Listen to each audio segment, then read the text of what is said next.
मेरे प्यारे विद्यार्थियों, नमस्कार। आज मैं छायावादी कवि और प्रकृति के सुकुमार कवि श्री सुमित्रा नंदन पंत का पाठ चंद्रलोक में प्रथम बार आपको पढ़ाने जा रही हूँ। ये श्री सुमित्रा नंदन पंत जी का छाया चित्र है और ये छायावादी कवि हैं। छायावाद का समय 1918 से 1920 से लेकर के 1938-36 तक माना जाता है और उसके 4 प्रमुख स्तंभों में से श्री सुमित्रा नंदन पंत हैं। 4 प्रमुख स्तंभ हैं श्री सुमित्रा नंदन पंत, महादेवी वर्मा, श्री सूर्यकांत त्रिपाठी निराला और श्री जयशंकर प्रसाद। अब हम इनका जीवन परिचय आपको पढ़ाने जा रहे हैं।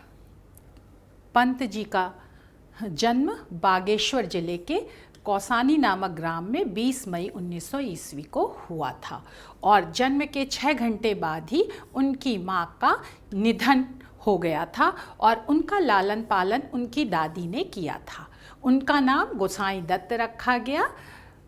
पंत जी 1910 में शिक्षा प्राप्त करने गवर्नमेंट हाई स्कूल अल्मोड़ा गए। यहीं उन्होंने अपना नाम गोसाई दत्त से बदलकर सुमित्रा नंदन पंत रख लिया। पंत जी 1918 में मझले भाई के साथ काशी गए और क्वींस कॉलेज में पढ़ने लगे। वहाँ से हाई स्कूल की परीक्षा उत्तीर्ण कर म्योर कॉलेज में पढ़ने के लिए वह इलाहाबाद चले गए, जिसे अब प्रयागराज कहते हैं। उसी समय महात्मा गांधी जी ने 1921 ईस्वी में असहयोग आंदोलन चलाया था और उस असहयोग आंदोलन में ब्रिटिश सरकार की जितनी संस्थाएं थीं, चाहे विद्यालय हो, महाविद्यालय हो, न्यायालय हो, सरकारी दफ्तर हो, उन सब के साथ असहयोग करने और उनको बंद करने के लिए भारतीय जनता से प्रार्थना की थी। तो गांधी जी के इसी बुलावे पर सुमित्रा नंदन पंत जी ने अपना महाविद्यालय छोड़ दिया। इलाहाबाद आकर के उन्होंने म्योर कॉलेज में आगे पढ़ाई के लिए प्रवेश लिया था, लेकिन गांधी जी के स्वतंत्रता संग्राम आंदोलन से प्रभावित होने के बाद उन्होंने वह पढ़ाई छोड़ दी और घर पर ही वह हिंदी, अंग्रेजी, बंगला, संस्कृत आदि भाषाओं का अध्ययन करने लगे। प्रयागराज प्रारंभ से ही साहित्यिक चेतना का केंद्र था, अतः वहाँ पर उनकी साहित्यिक प्रतिभा का विकास हुआ।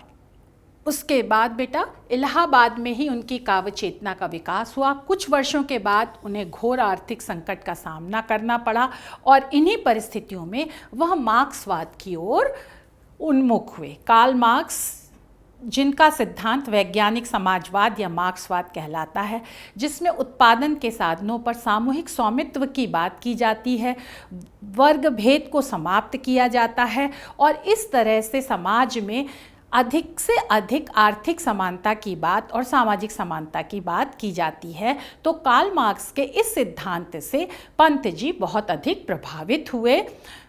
उसके बाद कुंवर सुरेश सिंह के साथ 1931 में काला काकर प्रतापगढ़ चले गए। प्रयागराज से ही सटा हुआ ये दूसरा जिला है प्रतापगढ़ और वहाँ के जो कुंवर थे सुरेश सिंह, उनके साथ अनेक वर्षों तक रहे और 1938 में प्रगतिशील मासिक पत्रिका रूपाप का संपादन किया। छायावाद के बाद प्रगतिशील काव्य चेतना का विकास हुआ है, जिसमें आम आदमी को महत्ता प्रदान की गई है और समाज के शोषित पीड़ित व्यक्तियों की आवाज़ को अपनी कविता का विषय बनाया गया है। तो ऐसे प्रगतिशील मासिक पत्रिका रूपाभ का पंत जी ने संपादन किया। उसके बाद वो श्री अरविंद आश्रम की यात्रा से आध्यात्मिक चेतना की ओर प्रवृत्त हुए। श्री अरविंद, जैसा कि आपको पता है, पहले ये स्वतंत्रता संग्राम सेनानी थे, लेकिन फिर ये अध्यात्म की ओर झुक गए और ये योगी अरविंद जी कहलाने लगे। आजकल पुद्दुचेरी में इनका आश्रम है। तो उस समय भी जब वो पौंडीचेरी कहलाता था, वहाँ की यात्रा पंत जी ने की और उनके आध्यात्मिक विचारों से प्रभावित हो गए। श्री अरविंद जी इस बात में विश्वास रखते थे कि मनुष्य भौतिक जीवन व्यतीत करते हुए भी अपनी आध्यात्मिक चेतना का विकास कर सकता है और वह दीन दुखियों की सहायता करता हुआ अति मानव और अति मानस की स्थिति को प्राप्त हो सकता है। पंत जी श्री अरविंद जी के इस दर्शन से भी बहुत अधिक प्रभावित हुए। फिर 1950 से 57 तक आकाशवाणी में वो परामर्शदाता सलाहकार रहे। 1958 में युगवाणी से वाणी तक काव्य संग्रहों की जो प्रतिनिधि श्रेष्ठ कविताएं थीं, उनका जो संकलन वह चिदंबरा नाम से प्रकाशित हुआ, जिस पर 1968 में उन्हें भारतीय ज्ञानपीठ पुरस्कार प्राप्त हुआ। भारतीय ज्ञानपीठ पुरस्कार साहित्य का सर्वोच्च पुरस्कार है। 1965 ईस्वी में भारतीय ज्ञानपीठ न्यास द्वारा इस पुरस्कार को देने की शुरुआत की गई थी और तब से यह लगातार प्रतिवर्ष जो भारत की 8वीं अनुसूची में 22 भाषाएं हैं, उनमें से किसी एक भाषा के लिए और उसकी सर्वश्रेष्ठ रचना के लिए यह प्रदान किया जाता है। तो युगवाणी और वाणी पंत जी के काव्य संग्रह थे और युगवाणी से लेकर के वाणी तक उनके जितने काव्य संग्रह थे, उनकी श्रेष्ठ कविताओं का संकलन जब छपा तो उसके लिए उन्हें 1968 में भारतीय ज्ञानपीठ पुरस्कार प्राप्त हुआ और पंत जी को 1960 में कला और बूढ़ा चांद काव्य संग्रह के लिए साहित्य अकादमी पुरस्कार भी प्राप्त हुआ। पंत जी को 1961 ईस्वी में पद्म भूषण की उपाधि प्रदान की गई। जैसा कि हम आपको पिछली कक्षा में भी बता चुके हैं कि नागरिक सम्मानों में पद्मश्री, पद्म भूषण, पद्म विभूषण आदि बहुत उच्च कोटि के सम्मान माने जाते हैं। तो पंत जी को पद्म भूषण की उपाधि प्रदान की गई और पंत जी ने महाकाव्य लोकायतन भी लिखा और जिसका प्रकाशन 1964 में हुआ। वह जीवन पर्यंत रचना रत रहे और उनकी मृत्यु 28 दिसंबर 1977 को हो गई। आशा है आप उनके जीवन परिचय से परिचित हो गए होंगे। अब हम उनकी रचनाओं पर आते हैं। पंत जी की रचनाएं, कृतियां। पंत जी की सबसे पहली कविता गिरजे का घंटा थी जो 1917 ईस्वी में छपी थी। उसके बाद ग्रंथि है, उच्छ्वास है, वीणा है, जो छोटे छोटे प्रगीतों से भरा हुआ है। ये सब उनके काव्य संग्रहों के नाम हैं। फिर पल्लव है जिसमें छायावादी समस्त चेतना प्राप्त हो जाती है। जैसा कि आपको पता है छायावाद की विशेषताएं हैं, स्वानुभूति है, कल्पना है, जिज्ञासा है, प्रकृति से प्रेम है, प्रकृति के प्रति आकर्षण है, नारी का सम्मान है, नारी के सौंदर्य के प्रति आकर्षण है, भारतीय सांस्कृतिक चेतना के प्रति भी आकर्षण है, देश प्रेम है। तो ये सब जो विशेषताएं हैं, इन विशेषताओं से युक्त इनका काव्य संग्रह पल्लव है। फिर युगांत, युगवाणी, ग्राम्य, मार्क्सवादी विचार दर्शन से प्रभावित काव्य रचनाएं हैं। स्वर्णधूलि वैदिक चिंतन का लोक मंगल रूप इस रचना में प्रकट होता है। सर्वे भवन्तु सुखिनः, ये जो हमारी भावना है, इसका विकास, इसकी झलक इनकी स्वर्णधूलि रचना में दिखाई देती है। और उत्तरा अध्यात्मवाद व्यापक भारतीय चिंतन से संबंधित रचना है। अतिमा, किरण, वीणा आत्मपरक लंबी कविता है। किरण वीणा इनकी आत्मपरक लंबी कविता है। संक्रांति, सत्यकाम जो 1977 ईस्वी में प्रकाशित हुई। इस तरह इनकी संपूर्ण काव्य यात्रा से स्पष्ट है कि भारतीय चिंतन धारा में वह समग्रता की खोज के कवि थे। वह पूर्णता चाहते थे। भौतिक जीवन और आध्यात्मिक जीवन के प्रति सामंजस्य स्थापित करके वह भारतीय नागरिक से एक विश्व नागरिक होने की कामना प्रकट करते हैं। भारतीय संस्कृति के सूत्र से पंत जी विश्व संस्कृति, विश्व नागरिक अथवा मानवतावाद के आदर्शों को सामने लाते रहते हैं। अब हम उनकी भाषा शैली पर आते हैं। पंत जी की भाषा साहित्यिक खड़ी बोली है। पंत जी ने खड़ी बोली को ब्रज भाषा जैसा माधुर्य एवं सरसता प्रदान करने का महत्वपूर्ण कार्य किया है। उनकी कविताओं में, उनके साहित्य में ब्रज भाषा की मधुरता और रसमयता पाई जाती है। बांग्ला तथा अंग्रेजी भाषा से प्रभावित होने के कारण उन्होंने गीतात्मक शैली भी अपनाई है। बांग्ला भाषा में कोमलकांत पदावली का प्रयोग किया जाता था और उस कोमलकांत पदावली का प्रयोग उन्होंने हिंदी खड़ी बोली में किया है। और इनकी भाषा की विशेषताएं हैं, सरलता है, आसानी से समझ में आ जाती है, मधुरता है, उसमें मिठास है, चित्रात्मकता है, जिस चीज़ का ये वर्णन करते हैं वह आपकी आंखों के सामने आ जाता है, कोमलता है इसमें, और गीतात्मकता भी है। इनकी कविताओं में गेयता का तत्व भी पाया जाता है और ये इनकी शैली की मुख्य विशेषताएं हैं। शैली, जैसा कि हम आपको बता चुके हैं कि शैली का अर्थ होता है विधि, पद्धति, प्रकार, जिसके माध्यम से साहित्यकार अपने कथ्य को व्यवस्थित और क्रमबद्ध करता है। तो इन विशेषताओं को लेकर के इन्होंने अपने साहित्य की रचना की है और भाव और भाषा का सामंजस्य, जिस तरह का भाव है उस तरह की भाषा अपनाना, कोमल भाव है तो सुकोमल शब्दों को लेना, वीर रस से संबंधित कविता है तो ओज प्रधान शब्दों को लेना, यह पंत जी के काव्य की प्रमुख विशेषता है और जो इनकी प्रगीत शैली को और अधिक प्रभावपूर्ण बना देता है। इस तरह से यह स्पष्ट है कि पंत जी ने महाकाव्य लिखे, प्रगीत शैली में रचना की, लंबी कविताएं लिखी, गीति काव्य की रचना की। इस तरह से उन्होंने काव्य की करीब करीब सभी शैलियों को अपना करके अपनी कविताओं की रचना की है। और मैथिली शरण गुप्त ने खड़ी बोली को अगर गरिमा प्रदान की तो पंत जी ने उसे एक साहित्यिक भाषा की श्री संपदा प्रदान कर खड़ी बोली का लालित्य, सुंदरता को सिद्ध कर दिया। फिर भाषा में ये अपनी भाषा में संस्कृत की शब्द राशि को भी चुनते हैं और लोक भाषा के लोक तत्व, लोक लय को भी अपनाते हैं। जैसे ठौर ठौर उनकी कविता में ये शब्द आते हैं, दुलराना ये शब्द आते हैं, तो यह लोक भाषा के प्रति उनका आकर्षण सिद्ध करते हैं। साथ ही साथ पंत जी का काव्य शिल्प प्रबंध और प्रगीत की मिश्रित काव्य चेतना से विकसित हुआ है। इनकी कविता में प्रबंध शैली के भी गुण पाए जाते हैं और प्रगीत शैली के भी तत्व पाए जाते हैं। प्रगीत शैली का तत्व जैसे भावुकता है, भावों की तीव्र अनुभूति है, मधुरता है, मिठास है, गेयता है, तो यह सब उनकी काव्य रचनाओं में पाए जाते हैं। हर शब्द का अपना एक नाद सौंदर्य होता है, उसमें जो ध्वनि छिपी हुई होती है उस ध्वनि के माध्यम से उसका नाद सौंदर्य हम सबके सामने प्रकट होता है। तो शब्द में निहित ध्वनि का सुंदर प्रयोग करके भी उन्होंने अपनी कविताएं रची हैं, जिसका कि एक प्रत्यक्ष उदाहरण मैं दे रही हूँ। बांसों की झुरमुट संध्या का झुटपुट है, चहक रही चिड़िया टीवी टू टू टू टा टा। अब इस कविता के माध्यम से सायंकालीन दृश्य का और चिड़ियों की चहचहाहट आपके सामने आ जाती है। तो इस तरह से उन्होंने नाद सौंदर्य का भी बड़ा सुंदर प्रयोग अपनी भाषा में किया है। अब हम उनकी चंद्रलोक में प्रथम बार कविता, पूरी कविता पढ़ते हैं और तत्पश्चात एक एक पद्यांश का हम आपको संदर्भ, प्रसंग, व्याख्या और काव्यगत सौंदर्य बताएंगे। चंद्रलोक में प्रथम बार मानव ने किया पदार्पण, छिन्न हुए लो देश काल के दुर्जय बाधा बंधन।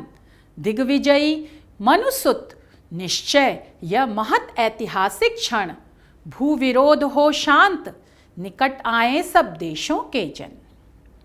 युग युग का पौराणिक स्वप्न हुआ मानव का संभव, समारंभ शुभ नए चंद्र युग का भू को दे गौरव। फहराए ग्रह उपग्रह में धरती का श्यामल अंचल, सुख संपद संपन्न जगत में बरसे जीवन मंगल। अमेरिका सोवियत बने नवदिक रचना के वाहन, जीवन पद्धतियों के भेद समन्वित हो विस्तृत मन। अणुयुग बने धरा जीवन हित, स्वर्ण सृजन का साधन। मानवता ही विश्व सत्य, भू राष्ट्र करे आत्मार्पण। धरा चंद्र की प्रीति परस्पर, जगत प्रसिद्ध पुरातन। हृदय सिंधु में उठता स्वर्गिक ज्वार देख चंद्रानन। अब हम प्रथम पद्यांश का संदर्भ, प्रसंग, व्याख्या और काव्यगत सौंदर्य आपको पढ़ाएंगे। संदर्भ में बेटा रचना और रचनाकार का नाम लिखा जाता है। तो प्रस्तुत काव्य पंक्तियां हमारी पाठ्य पुस्तक हिंदी के काव्य खंड के चंद्रलोक में प्रथम बार शीर्षक से ली गई हैं और यह काव्य पंक्तियां सुमित्रा नंदन पंत जी द्वारा रचित हैं। प्रसंग में प्रस्तुत पद्यांश के महत्वपूर्ण बातों को उचित संदर्भ में एक दो पंक्तियों में हम प्रकट कर देते हैं। तो प्रस्तुत पंक्तियों में कवि ने मानव के चंद्रमा पर पहुंचने की ऐतिहासिक घटना के महत्व को व्यक्त किया है, प्रकट किया है और यहाँ कवि ने उन संभावनाओं का वर्णन किया है जो मानव के चंद्रमा पर कदम रखने से साकार होती प्रतीत होती हैं। अब हम कविता पुनः ये पढ़ रहे हैं। चंद्रलोक में प्रथम बार मानव ने किया पदार्पण, छिन्न हुए लो देश काल के, दुर्जय बाधा बंधन दिग्विजयी मनुसुत निश्चय, यह महत ऐतिहासिक क्षण, भू विरोध हो शांत, निकट आए सब देशों के जन।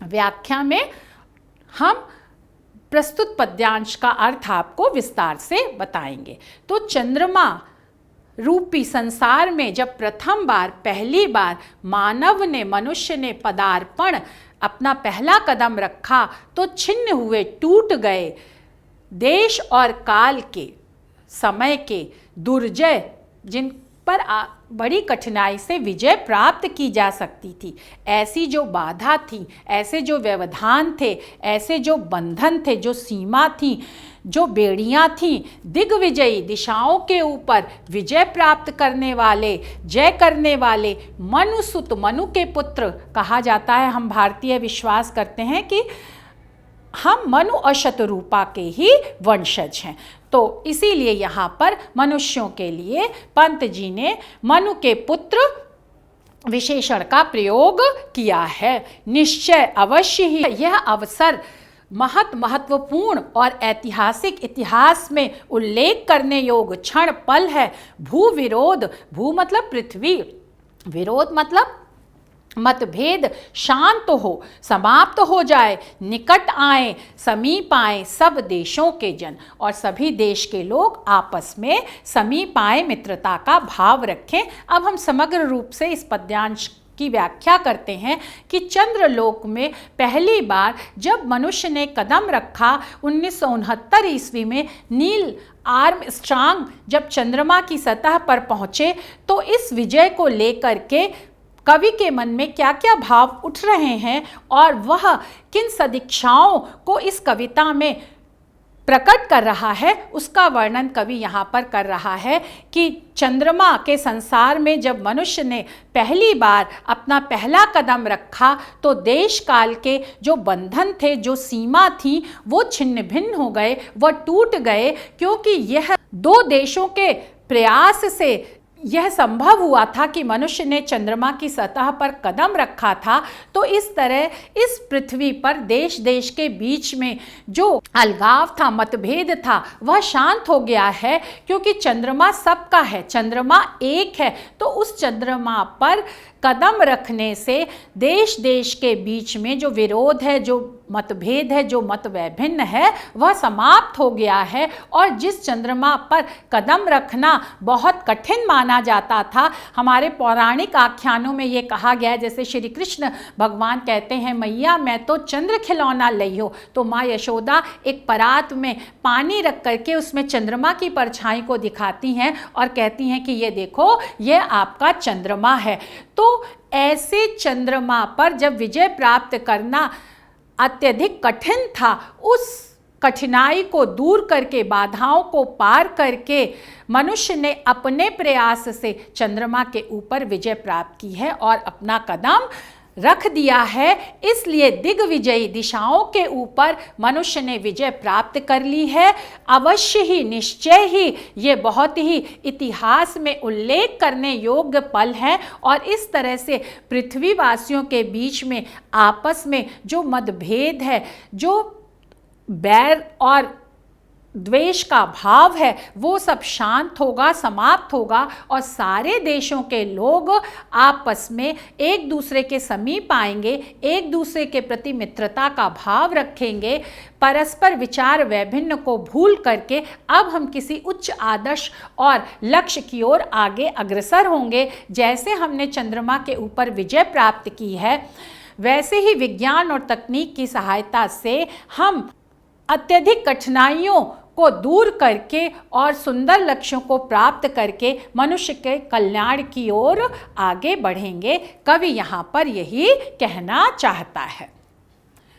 अब हम बच्चों इसके काव्यगत सौंदर्य पर आते हैं, जिसमें हम भाषा साहित्यिक खड़ी बोली है, शैली प्रतीकात्मक है, संकेत दिया है कि किस तरह चंद्रमा की विजय से हमारे आपस के मतभेद समाप्त होकर के परस्पर मैत्री भाव रख करके हम मनुष्य के कल्याण की ओर अग्रसर होंगे। गुण ओज है क्योंकि यहाँ पर हमने चंद्रमा पर विजय प्राप्त की है, रस वीर है, छंद तुकांत है, पंक्ति का जो अंतिम शब्द है और दूसरी पंक्ति का जो अंतिम शब्द है उनमें आपस में एक तुक का भाव है, वो एक ही शब्द से अंत होते हैं इसलिए तुकांत है। छंद मुक्त है और अलंकार अनुप्रास अलंकार बाधा बंधन में बावर्ण की पुनरावृत्ति होने से यहाँ पर अनुप्रास अलंकार है। भाव साम्य सुमित्रा नंदन पंत ने ही लिखा है अपनी दूसरी कविता में, मानव तुम सबसे सुंदरतम निर्मिति सबकी तिल सुषमा से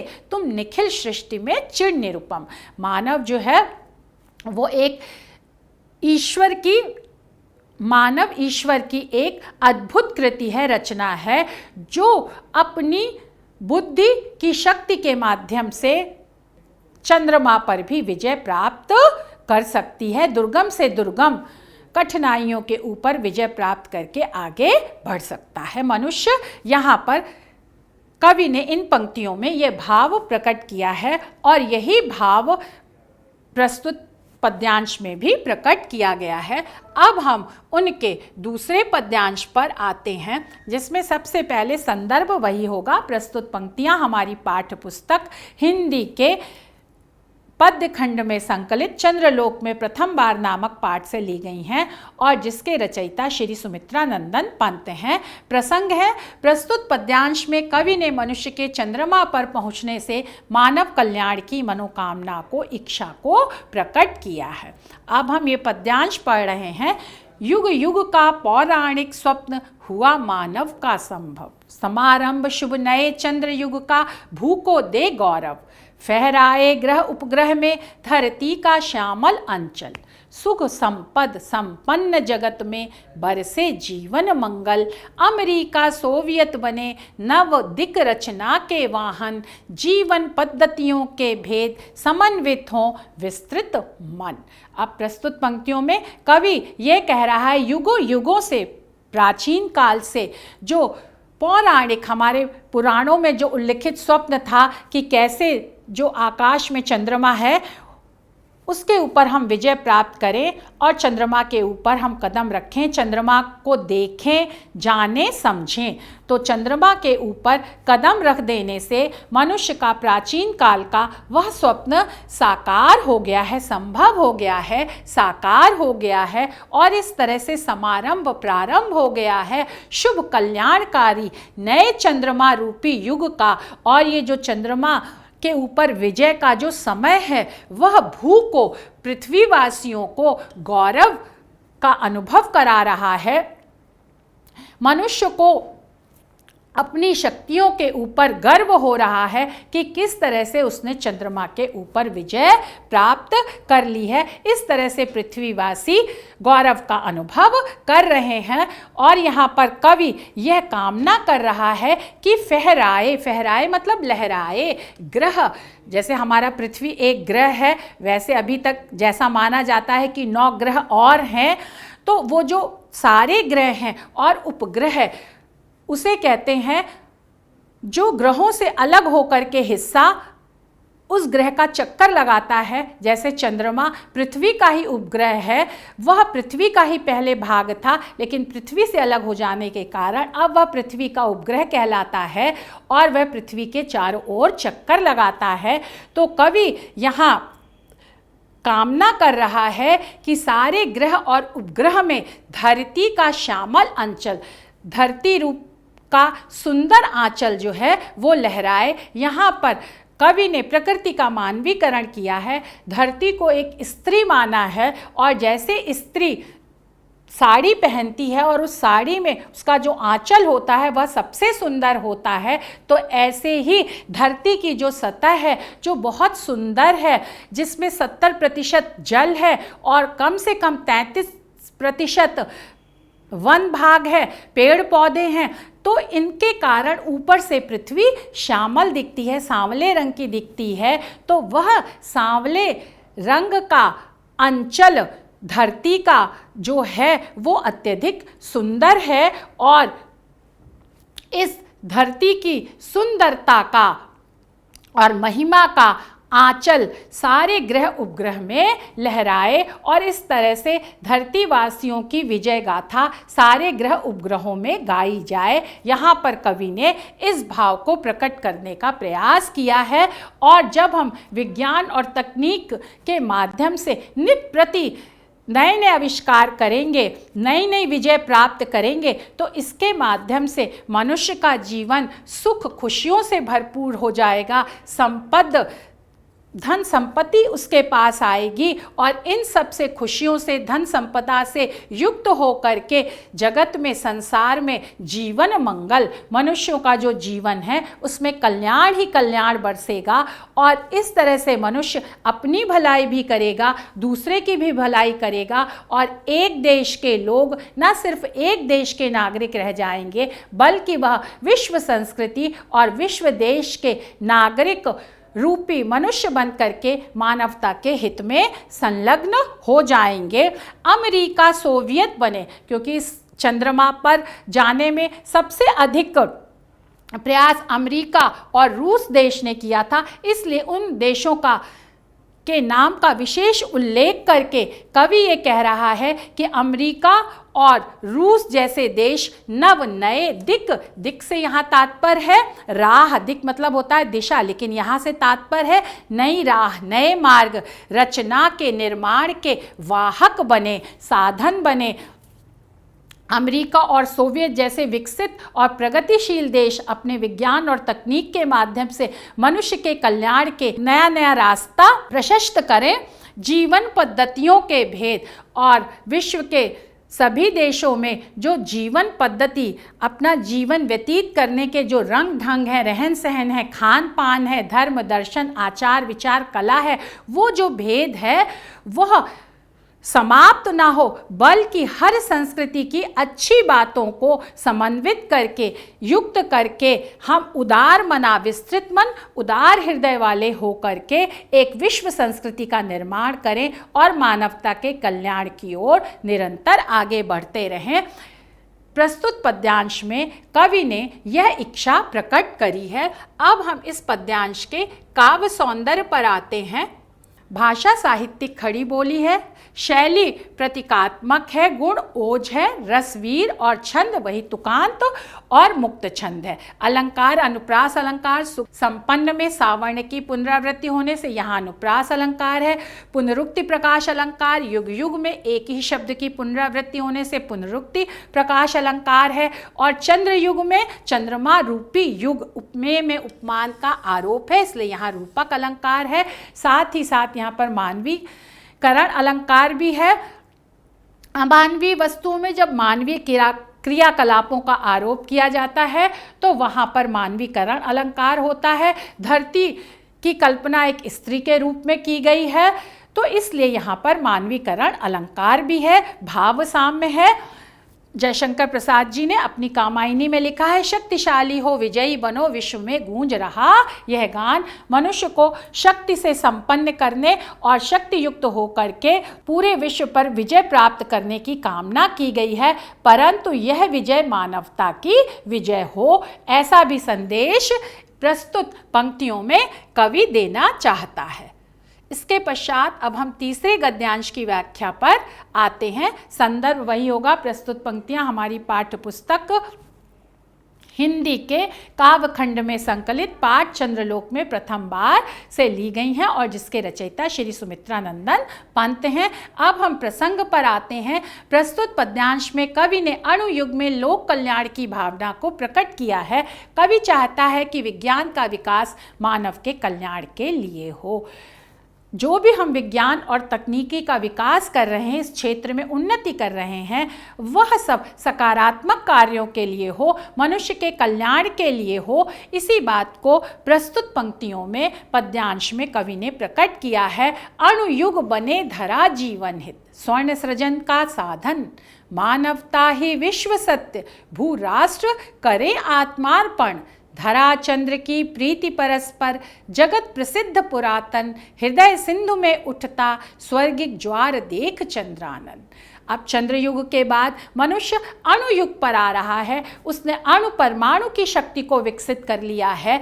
तो कवि कह रहा है इस पृथ्वी पर जो अणु शक्ति का विकास हो रहा है, धरा मतलब पृथ्वी, वह मनुष्य के जीवन के कल्याण के लिए हो, मनुष्य की भलाई के लिए उस अणु शक्ति का प्रयोग किया जाए। और स्वर्ण से यहाँ तात्पर्य है एक तो सोना, दूसरे बहुमूल्य वस्तु, अमूल्य चीज़ें, उच्च आदर्श, उन उच्च आदर्शों के निर्माण के लिए और उन उच्च आदर्शों की प्राप्ति के लिए ही अणु शक्ति का प्रयोग किया जाए।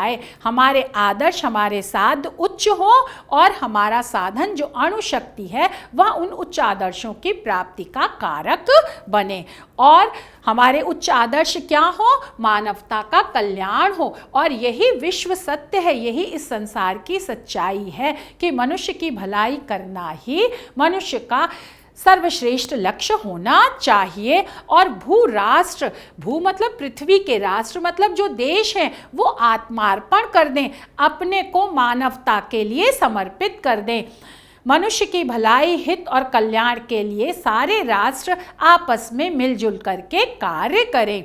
धरा चंद्र की, अब आगे कवि कह रहा है धरा मतलब पृथ्वी, चंद्र मतलब चंद्रमा, प्रीति मतलब प्रेम, परस्पर मतलब आपस में एक दूसरे के प्रति, जगत प्रसिद्ध, जगत मतलब संसार, प्रसिद्ध मतलब विख्यात है, क्योंकि चंद्रमा पृथ्वी का ही एक हिस्सा है और चंद्रमा पृथ्वी के चारों तरफ चक्कर लगाता रहता है। इसलिए और कवि कह रहा है कि पृथ्वी और चंद्रमा का प्रेम बहुत पुराना है और यह संसार में प्रसिद्ध है। और आज मनुष्य ने चंद्रमा के ऊपर विजय प्राप्त कर ली है। इस तरह से पृथ्वी और चंद्रमा का प्रेम सिद्ध हो गया है। पुरातन मतलब प्राचीन काल से ही, बहुत पुराना। हृदय सिंधु में, हृदय रूपी सिंधु सागर में उठ रहा है। स्वर्गिक